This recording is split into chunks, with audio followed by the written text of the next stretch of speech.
with it. He won't. Good evening, good morning, YouTube. Salutations, wherever you're at. So, recently, Kevin Toll Reads featured my channel on his. I'm going to tag him in this because this is an original tag created by him, and I'll share it and I'll link a couple of his videos as well. He seems like a really nice guy. It was really kind of him to feature me in that video. Like, it took some effort and some time to do that because he edited some things in there, and I just thought it was really nice of him. But he also mentioned an original tag that he created and kind of sent out an open invitation for anybody to do it. So I thought it'd be a good opportunity for me to talk about his channel on mine, and anybody who maybe sees this but has not seen his channel, please go check him out. Like I said, he seems like a really nice guy, does a lot of reading, reads some pretty cool books. So I'm definitely going to be watching his videos. I think his Sunday wrap-up videos, or I think his Sunday wrap-up is what he calls them. I think those are a lot of fun. I've seen a couple of them now, so I'll be tuning into those every week. So anyway, if you haven't seen his channel but you are watching this, please give him a try. Check him out. Like I said, he reads a lot of cool stuff. So anyway, so I'll go ahead and do this tag. This is the New Year, New Me tag, and he created this in 2025, but I'm going to go ahead and just do it for 2026. So there are a lot of the questions in here, and I'll put the questions in the description as well. They say 2025 in them, but I'll just make it for 2026. So the first question is, 1. Fears. What is one book from your 2025 reading goals that scares you? So I'll put this up here. I'll have to edit in some of these. I read a lot of books digitally, so I'll have to edit in a lot of these covers. So I want to read more just nonfiction in general this year. I typically read a lot of nonfiction, but I specifically want to read a lot of more Russian history and Middle Eastern history this year, largely focusing sort of in the medieval era, but not strictly. But I also want to read more East Asian history. But anyway, I want to read Peter the Great by Robert K. Massey, which is a massive book, and it looks just really interesting. Obviously, it's about Peter the Great, who was, king of Russia, and just everything about his tenure there, as his time as king, and just the history of him. But it's almost 1,000 pages. So I'm participating in a Historathon this year, so it fits into that. But I was thinking about reading it during March of the Mammoths. There's that one and another big book I want to read, which is called The Empires of the Steppes, which is also over 800 pages. I've never read any Robert K. Massey before, and hopefully I'm not saying his name wrong. So if I do, I'll edit in the correct author's name there, but I'm pretty sure that's it. But he also has a book called about Catherine the Great that I'd like to read as well. So those are both biographies. So anyway, so I want to read those this year, but like I said, they're so big. And, being on BookTube now, I want to read as much as I can. So it makes it difficult to fit in these bigger books, but I'm going to do it. I'm going to read it. So, whatever. If it takes me longer, then it takes me longer. So, number 2 is patience. What is one book on your 2025 reading goals you want to start immediately? Well, I already did that. And I started reading The Once and Terrible King by Mark Morris, and it is great. It's about King Edward the First of England, and his tenure. It's a biography of him. I said King Edward. Yes, King Edward the First, which is Longshanks. Most people would know him as Edward Longshanks, Hammer of the Scots. Although I'm almost halfway through it, and they're just now getting to the Scotland stuff, because this guy, a lot of stuff happened during his lifetime, and it's been a fascinating read. I have a big interest in medieval history, so, and not just of England, but of basically the whole world. So, but this has been a really great read, and I want to read more stuff by Mark Morris. This is the first book I've read by him, so it's been really great so far. I've been really enjoying it. So, anyway, so number 3. Growth. What book last year pushed you to reflect and grow as a reader? Well, so I actually got this book on hand, so I'll show this. This is Musashi. This was actually on my top 10 reads for last year. I haven't read a lot of Asian literature in my life, so outside of I guess I've read some manga before, but besides that, I had never really read a whole bunch of Asian literature or East Asian literature, and this was really great. And it's really motivated me to learn, or not learn, but read more just East Asian literature in general.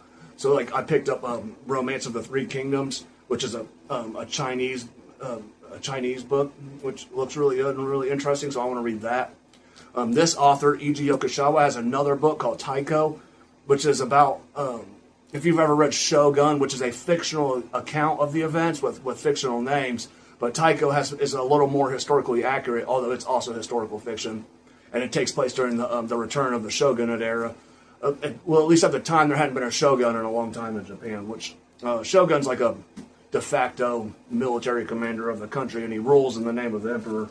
And the point is, there's like 3 different people jockeying for that position at the time when it happened. So it makes for a really interesting story with a lot of drama. So anyway, but I plan on reading that this year. So along with, like I said, along with other Asian literature and Asian history. So anyway, so number 4 is new past. What is one author you plan to try for the first time?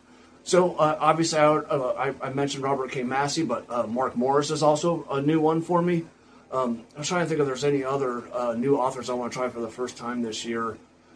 Because I just mentioned both those authors were new for me, so I'll just go ahead and use those again, because I can't think of any other ones off the top of my head.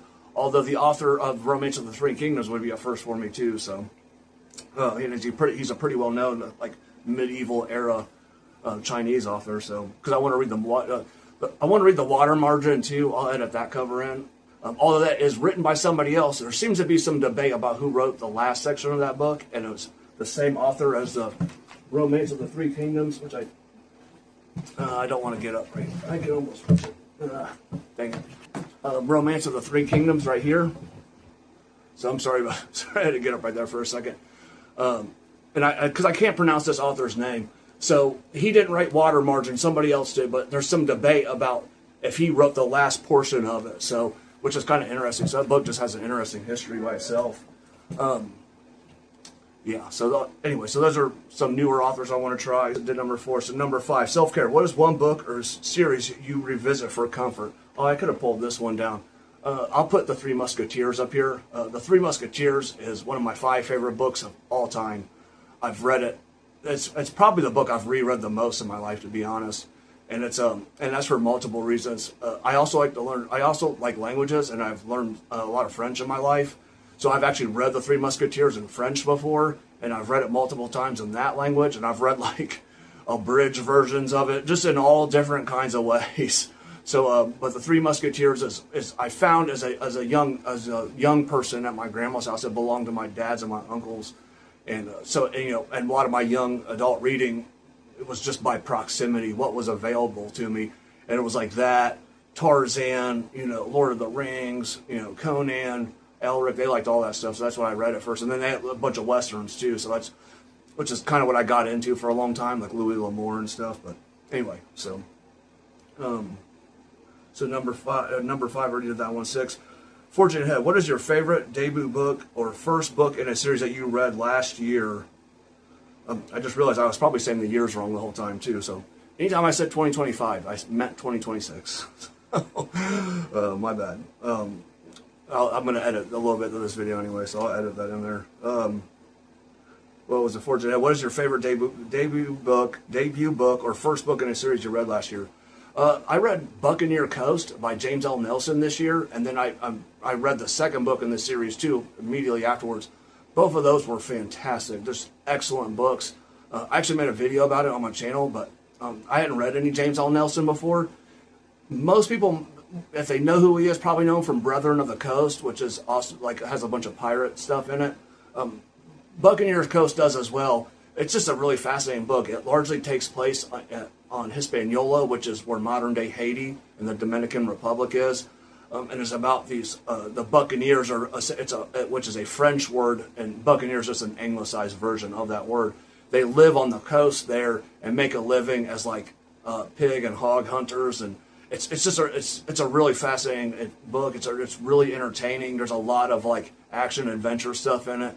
It's excellent. It's really good. Like, I'm serious. If you've never read James L. Nelson, give him a try. He has a couple other series I'm interested in. He has a series of books that's the Viking Age in England, the Viking Age in Ireland, which is just kind of an interesting take on that. I want to try that out, and it's on Kindle Unlimited. So anyway, I want to try that out this year. So number 7, do you have a specific reading goal or challenge for the year ahead? I am in Historathon, but I read nonfiction every year. Nonfiction and historical fiction are my primary reading genres. Or nonfiction is not really a genre, but that's typically what I tend to read. I do want to read more science and wildlife stuff this year. I'll put this up here. I want to read this. It's Orcas and Men, which is about orcas, and I just love orcas. I also really like eagles, but I found this book. It looks really good, and I want to find something about orcas, and that's how I found this. And it just looks like a really excellent book, and I just want to check it out and try it out, and I think it looks like it's pretty good. So, like I said, I want to read more wildlife and science stuff this year, so I've been thinking about subscribing to National Geographic too, because I read periodicals. Like, I just enjoy it. I know those don't really count as books, but I think they have literary merit. So anyway, so number 8, bonus. Do you have a non-book related goal for 2025 you wish to share? This one's a little harder, man, because I always work. I know like a lot of New Year's resolutions are like exercise and work out, which I do work out. I had a bit of a back injury a couple years ago, and I've been working on my deadlift again. I would like to try to deadlift over 500 pounds again. I've done it before. I don't weigh that much. I only weigh 172 pounds, but I once deadlifted almost 600. So it's been some years since I've done it, and like I said, I've had a back injury since then, and partly because I'm getting a little bit older, but I would like to do that again. I've been working on my deadlift again, so I wouldn't mind doing that and trying to work my way back up to it. Besides that, well, I've been working on my writing too. So I write short stories and essays because I'm a nerd. So I write a lot of essays about history and linguistics and just all kinds of stuff. I might do some about some books this year too. I've never really tried that, but you know, why not? So it's an exercise in critical thinking and creativity. So. And then 9 is teamwork, tag others. I don't know who's done this tag and who hasn't. I'll tag a few channels. I'm trying to think of some off the top of my head. I'll tag Bibliophile Bookscape. I don't know if he's done this tag or not, but he just tagged me in a video recently, so I need to do that tag too. I'll go ahead. I'll tag Joel Swagman Reviews. If you haven't seen his channel, check it out. It does a lot of great reviews on not just books, but movies too. He's a pretty smart fellow, so check him out if you haven't seen him. I'll tag Reading Still Matters. I don't think he's done this tag yet. Reading Still Matters reads a lot of history stuff and does a really great job of it. Let's see, I'm trying to think of a few others I could do. I'm trying to think of some other channels off the top of my head. I should have written some down. If I didn't say your channel, but I tagged you, I'll tag... yeah, I was trying to think of some other ones.